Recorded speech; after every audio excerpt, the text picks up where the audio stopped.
राक्षसाधिप रोषन्तीं राम रामेति रामेण रहितां वने जीवितान्ताय केशेषु जग्राहान्तकन्निव प्रदर्शितायां सीतायां बभूव सचराचरं जगत्सर्वमभयाभर्यान् मर्यादं तमसान्धेन संवृतम्।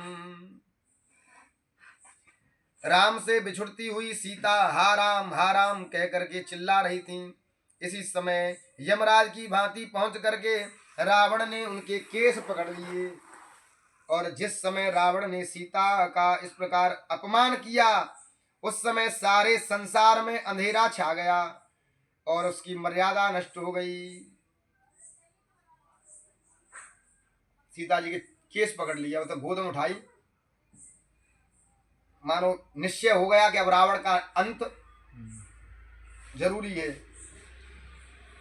क्योंकि तब सक्रोध निशिचर खिसियाना काढ़िसि परम कराल कृपाना सीत ही जान चढ़ाई बहोरी चला उताइल त्रास न थूरी करत विलाप जाति नभ सीता व्याध विवश जनु मृगी सभीता।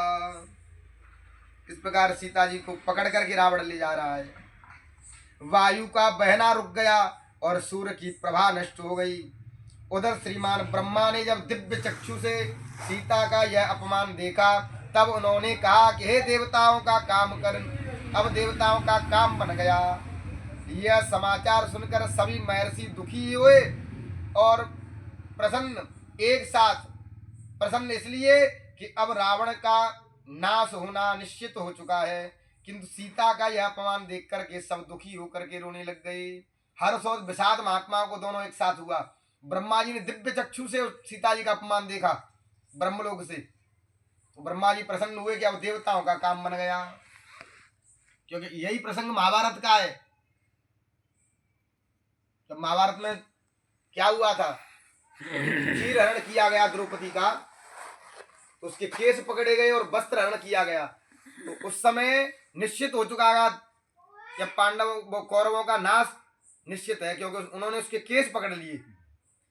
उन्हीं का संकल्प उसने किया था, ये तभी बनेंगे अब ये तब जिनके खून तेज धोए जाएंगे। उसी समय महाभारत के युद्ध का बीज बपन कर दिया द्रौपदी महारानी ने। आज सीता जी के केस पकड़े तो देवताओं ने, ब्रह्मा जी ने मोहर लगा दी कि रावण का नाश निश्चित है, माने इसकी मृत्यु निश्चित है। ब्रह्मा जी ने ही उसकी लंबी उम्र लिखी थी, आज ब्रह्मा जी ने ही अनुमोदन कर दिया और ब्रह्मा जी जामवंत बन के आए तो मोहर लगा दी छाती में, पाद प्रहार किया और अपने नखों से उसके लिलार को विदीर्ण करके अपनी ही लेखनी को फाड़ दिया। ब्रह्मा जी ने, भगवान ने उसका अंत कर दिया।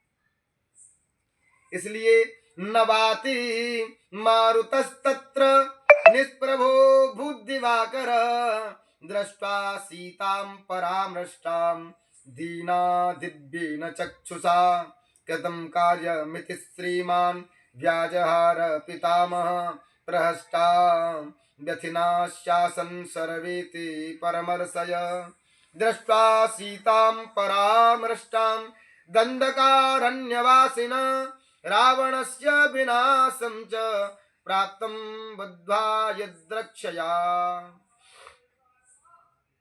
और दंडकारण्य के निवासियों ने जब सीता को इस प्रकार अपमानित होते हुए देखा तब समझ लिया कि अब रावण का अंत निकट आ चुका है। बार बार अपमान की बात कही जा रही है। स्त्री के केस पकड़ना बहुत बड़ा अपमान है।